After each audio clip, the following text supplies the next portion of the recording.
Atenção, atenção, senhoras e senhores. Opa, bebidos e bebidas. Estava lá no Estádio do Dragão e corri para casa nessa madrugada intensa para trocar uma ideia com vocês sobre um acontecimento histórico. O Futebol Clube do Porto é o campeão do Campeonato Português dessa temporada 2025-2026.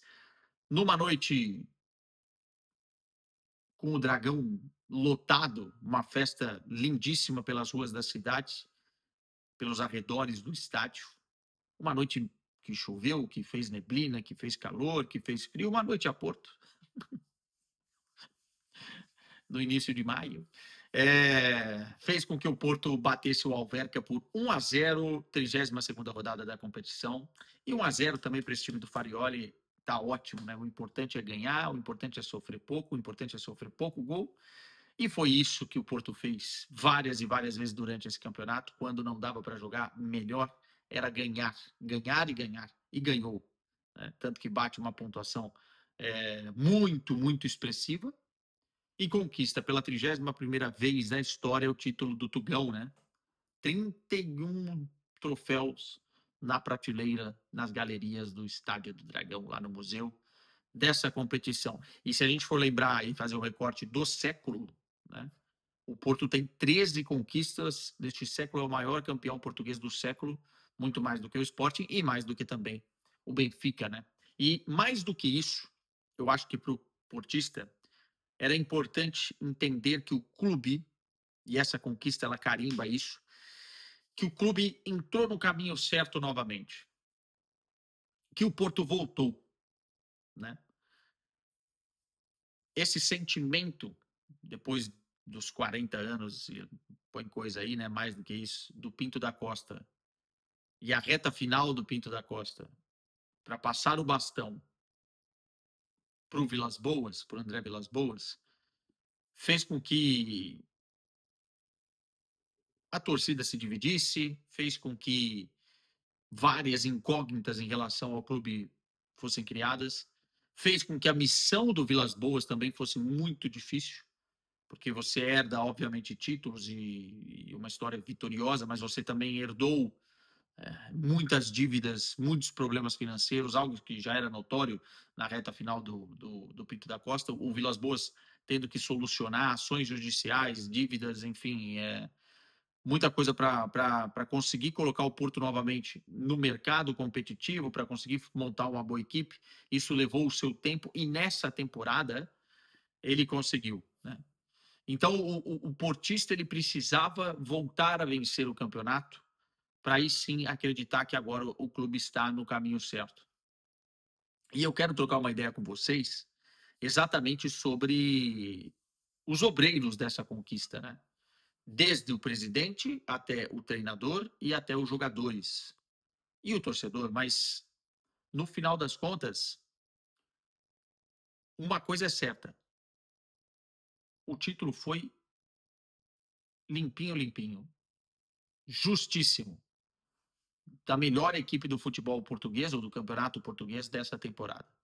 Nem Benfica e nem Sporting, um time de mais consistência e, no âmbito da palavra, porque dentro de campo também é assim, o time que mais teve grandes momentos, o time de mais solidez deste campeonato consegue ser campeão. Né? Eu acho que os sportinguistas pensam a mesma coisa, os benfiquistas também. Hoje o Mourinho, depois do jogo, deu uma declaração falando exatamente que o campeão era o Porto, com muita justiça, com muita justiça. Mas vamos trocar uma ideia aqui sobre as bases, né? E falar e começar, e eu acho que é importante falar de André Vilas Boas.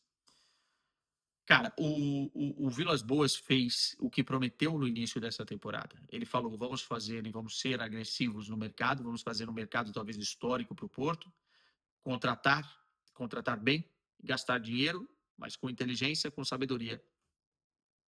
Há muito tempo eu não via dois bons mercados como eu vi nessa temporada do Porto.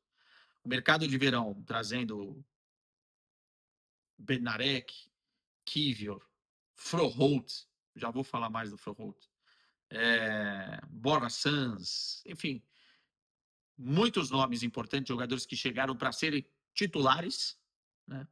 Reformulando todo aquele Porto bagunçado da temporada passada, que termina como terminou com o Anselmo.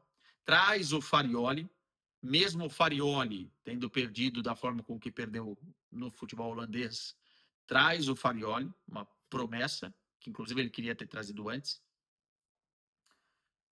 Treinador jovem, com boas ideias, enfim. E no mercado de inverno, ele vê que precisa ainda fazer alguns ajustes e vai muito bem, né? Trazendo o moleque polonês, o Piatkowski, para ser um dos protagonistas dessa reta final. O Fofana para ser um dos protagonistas dessa reta final. E o Thiago Silva para ser uma espécie de cabeça pensante, experiente e também dentro de campo, nos momentos que era necessário, estava lá o Thiago para fazer a diferença. Assim. Foi tudo redondinho. Tudo redondinho. Óbvio que o Porto teve seus momentos que oscilou e que talvez colocou uma dúvida ali ou aqui na cabeça do torcedor, especialmente ali em meados de fevereiro, quando perde do Casa Pia e depois perde do Sporting, aí tem um ou outro resultado ruim, os gols começam a acontecer contra, né? Porque o Porto tem até um determinado momento da temporada, no meio da temporada, tinha 4 gols que tinha sofrido no Campeonato Português. Né? E é a principal defesa do futebol português até esse momento, mas enfim, naquela dúvida, o Porto foi, mesmo naquele momento, foi o time mais consistente e implacável dentro da competição. E os mercados foram muito bem feitos. De acordo com aquilo que o Farioli pensava de futebol e com contratações que renderam de imediato. Assim. É impressionante o que o Porto conseguiu fazer com as contratações. Falar dos polacos, dos poloneses é fácil, né? O Kiwior e o Bednarek fazem uma dupla de zaga fantástica, de nível acima, inclusive, do futebol português, do campeonato português. Bom, vamos ser sinceros aqui. Parêntese para ele, então, já que eu estou falando dos jogadores. O Froholt, para mim, é o principal, dentro de campo, ou o principal protagonista do Porto nessa conquista.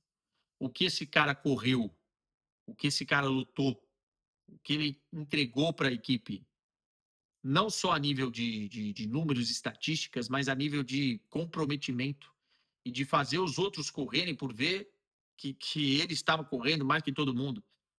A forma com que se entregou e a forma com que o Porto teve que abrir a carteira para contratar, e ele já vale muito mais agora, mostram a capacidade da direção alinhada com o treinador de contratar um cara que nem ele, que vai servir exatamente para fazer o que o treinador imagina de futebol dentro de campo. Então, assim, o Froholt talvez personifique dentro dos jogadores tudo aquilo que eu estou falando que deu certo nessa construção do Porto. Mas não era só isso. O Farioli conseguiu, de uma certa forma também, unir os jogadores e tirar alguns fantasmas, alguns encostos do passado recente, que faziam jogadores como o PP, por exemplo, que começou muito bem essa temporada e foi até o final como um dos titulares, recuperar o seu bom futebol. E isso era importante. O Samu recuperar o seu bom futebol. E mesmo com as lesões dos seus centroavantes, o De Jong, que também chegou lesionado, né, apresentação surpresa e acabou, do jeito que acabou, o próprio Samu, ele conseguiu, com o Denis Gu, emular ali o que ele queria fazer e não estamos falando aqui de um primor de jogador e conseguiu, mesmo assim, os resultados que precisava. Então, foi um conjunto de coisas, né? Presidente e direção, Farioli e jogadores. O Farioli, eu conversei com algumas pessoas, inclusive gravei vídeo quando ele foi contratado, para entender um pouquinho mais das dinâmicas dele. E todo mundo me falava o seguinte: esse cara é maluco por intensidade. E talvez a palavra que defina melhor esse Porto campeão é a intensidade. Né? Especialmente na primeira metade da temporada, o Porto parecia que corria muito mais que os outros. Nas estatísticas do GPS, corria mais quilômetros, roubava a bola, pressionava mais, pressionava por zona, marcava, roubava e contra-atacava e transicionava muito bem. Acho que no final da temporada, o Porto começou a perder um pouco essa transição com mais qualidade, né, que tinha no início da temporada. Mas também perdeu jogadores, também tem contexto de cansaço, também tem muitos contextos aí. Mas no final das contas, no início da temporada, o Porto parecia um time inquebrável, um time imbatível, um time que corria mais que todo mundo, que mordia, recuperava e atacava e te agredia e fazia gol de tudo quanto é jeito. E é basicamente essa a proposta do Farioli, né? Um treinador que prioriza muito, muito a personalidade de cada jogador e a característica de cada jogador, mas ao mesmo tempo cobra demais para que o time seja realmente mais intenso do que seu adversário. E aí é que eu falo que quando casa a teoria com a prática é tudo muito lindo, porque o portista em si, o jogar a Porto, esse ADN, esse DNA do portista, não é jogar bonito, propriamente falando. Não é fazer muitos gols a todo momento. E sim deixar a alma dentro de campo. Se ganhar de 0-0 e nas arquibancadas todo mundo observar que os caras deram absolutamente tudo, serão aplaudidos de pé. E sempre foi assim no Porto. Né? Faz parte da característica, não se entregar nunca, correr mais que todo mundo, sangrar se for preciso dentro de campo. Isso é jogar ao Porto. Isso é o que o torcedor quer ver. E o Farioli tem dentro do seu pensamento de futebol essa característica. Não que ele seja assim pessoalmente, particularmente, assim, filosoficamente, não estou dizendo isso, mas isso aí ele tem, cara. Ele tem como padrão de jogo dele. Então encaixou a fome com a vontade de comer e o Porto entregou aquilo que os adeptos queriam dentro de campo. Foi bonito de assistir. E o Farioli exorcizou um fantasma, né? Primeiro título do Farioli na carreira como treinador. Ele já era para ter sido campeão holandês, mas a reta final desastrosa do Ajax fez com que ele perdesse o título, né? E muito foi na conta, nas costas, na culpa do Farioli. Então, para ele, esse título também deve ter um significado muito emocional, muito importante. Assim como para o próprio Thiago Silva, entrevistei ele exclusivo ali na beira do campo depois da partida. A mãe do Thiago acabou falecendo durante essa temporada e isso mexe com a cabeça do jogador, enfim, de qualquer pessoa. E ele, inclusive, não estava comemorando de uma forma efusiva, né? Tão contente, exatamente porque estava lembrando ali que poderia estar com a mãe e ela viu todos os outros títulos dele, os outros 32 títulos que o Thiago conquistou. Mas foi importante em um determinado momento ali para trazer calma, para trazer paciência, para trazer tranquilidade. Aquele jogo contra o Benfica, que ele estreia, né? Logo no início do ano, em que ele faz 6 dias de preparação e já joga da forma com que jogou. Foi um cartão de visitas impressionante os torcedores. Mas não só, é um título muito coletivo, muito uma obra de várias e várias mãos, não só os jogadores, mas como eu falei, comissão técnica e também a direção do Porto. Então o Porto está de parabéns. Muito legal ver o Porto de volta à Liga dos Campeões. Vou ter oportunidade provavelmente de cobrir o Porto mais vezes. Eu sei que quem acompanha aqui o canal me cobra bastante para eu falar mais de futebol português. Eu estou passando por momentos de transições, né, dentro da empresa, a nível das minhas atribuições. Então, muitas vezes eu não consigo, né? Por exemplo, em alguns clássicos eu não consegui. Mas, no final das contas, eu acompanhei bastante esse título do Porto, até por conta das minhas outras funções, também como comentarista no 00. E gostei muito do que vi. Eu acho que a mensagem que fica, para a gente finalizar aqui, para o torcedor portista é o seguinte: o Porto, nas mãos do Farioli, nas mãos dessa direção, do jeito que as coisas estão caminhando, o Porto voltou, não só apenas pelo título em si, mas porque o clube está mais saudável, o clube está no caminho certo, com o treinador certo, e tem que manter o Farioli, né? E começa a haver um futuro brilhante para a nação portista. Espero que vocês comemorem muito. Em breve nos aliados também, né? Porque hoje está tendo a serenata lá da queima das fitas. Mas voltaremos a qualquer momento para falar de futebol português por aqui.